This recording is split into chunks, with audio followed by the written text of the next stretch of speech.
I looked and saw a beast coming up from the sea. This one had 10 horns and 7 heads, and a crown was on each of its 10 horns. On each of its heads were names that were an insult to God. The beast that I saw had the body of a leopard, the feet of a bear, and the mouth of a lion. The dragon handed over its own power and throne and great authority to this beast. One of its heads seemed to have been fatally wounded, but now it was well.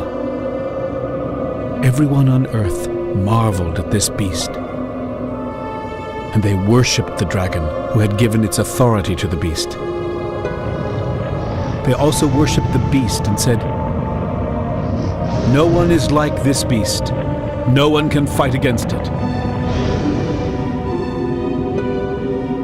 The beast was allowed to brag and claim to be God, and for 42 months it was allowed to rule. The beast cursed God, and it cursed the name of God. It even cursed the place where God lives, as well as everyone who lives in heaven with God. It was allowed to fight against God's people and defeat them.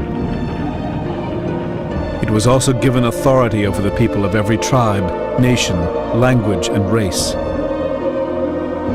The beast was worshipped by everyone whose name wasn't written before the time of creation in the book of the Lamb who was killed. If you have ears, then listen. If you are doomed to be captured, you will be captured. If you are doomed to be killed by a sword, you will be killed by a sword. This means that God's people must learn to endure and be faithful.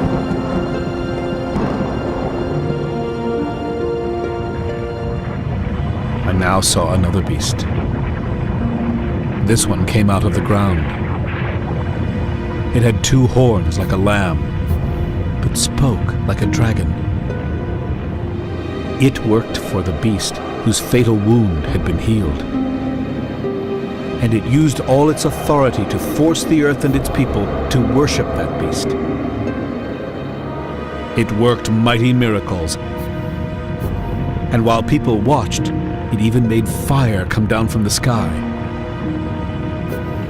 This second beast fooled people on earth by working miracles for the first one.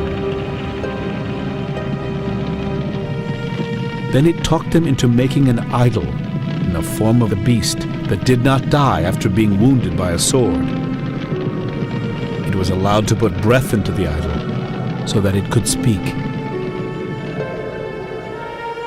Everyone who refused to worship the idol of the beast was put to death. All people were forced to put a mark on their right hand or forehead. Whether they were powerful or weak, rich or poor, free people or slaves, they all had to have this mark, or else they could not buy or sell anything. This mark stood for the name of the beast and for the number of its name. You need wisdom to understand the number of the beast. But if you are smart enough, you can figure this out. Its number is 666, and it stands for a person.